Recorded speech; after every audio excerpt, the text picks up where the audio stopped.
আষাঢ়ের প্রথম দিনটি ছিল গত 15 জুন, কিন্তু বর্ষার প্রথম 16 দিনই দেখা গেছে উল্টো চিত্র। অধিকাংশ এলাকায় স্বাভাবিকের তুলনায় বৃষ্টি কম হয়েছে। আবহাওয়া অধিদপ্তর জানায় দেশে বদলে যাচ্ছে ঋতু বৈচিত্র্য। পাশাপাশি উত্তর পূর্বাঞ্চলে বৃষ্টি বেশি হলেও অন্য অংশে বৃষ্টির ঘাটতি দেখা যাচ্ছে। ষড় ঋতুর বাংলাদেশে এখন বর্ষাকাল। কবিগুরুর ভাষায় বললে আষাঢ়ে বাদল নামে নদী ভর ভর, মাতিয়া ছুটিয়া চলে ধারা খরতর। চলতি বর্ষাতেও বাদল নেমেছে। এমনকি চট্টগ্রামে গত 43 বছরের রেকর্ড ভেঙে একদিনে বৃষ্টি হয়েছে 412 মিলিমিটার পর্যন্ত।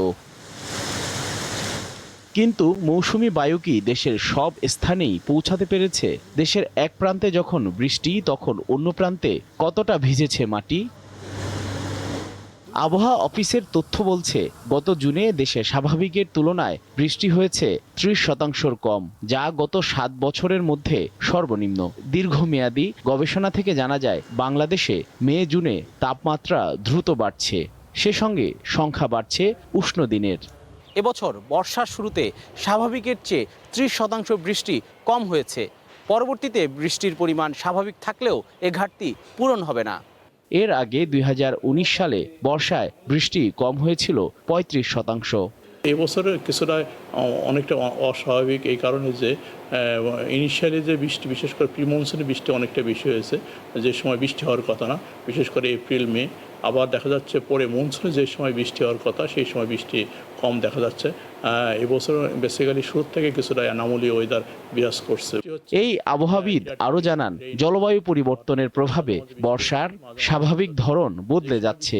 বৃষ্টিপাত এখন আর সমানভাবে হচ্ছে না, বরং অঞ্চল ভেদে তৈরি হচ্ছে বড় ধরনের বৈষম্য। বৃষ্টির যেটা হচ্ছে বেশি সম্ভাবনা যেটা রয়েছে, বিশেষ করে আপনার চট্টগ্রাম, তারপরে সিলেট এবং বরিশাল, এসব জায়গায় বৃষ্টি সম্ভাবনা আছে। এবং ঢাকা সহ আপনার বিশেষ করে রংপুর, রাজশাহী, এইসব জায়গায় বৃষ্টি অনেকটা কম হবে। দেশের আবহাওয়া বিশ্লেষণে দেখা যাচ্ছে, দক্ষিণ পূর্বাঞ্চলে বৃষ্টিপাতের প্রবণতা বেশি, বিশেষ করে চট্টগ্রাম, সিলেট ও বরিশাল বিভাগে। বিপরীতে ঢাকা, রাজশাহী ও রংপুর অঞ্চলে বৃষ্টিপাত তুলনামূলক কম। জহিরুল মোহসান, দীপ্ত সংবাদ, ঢাকা।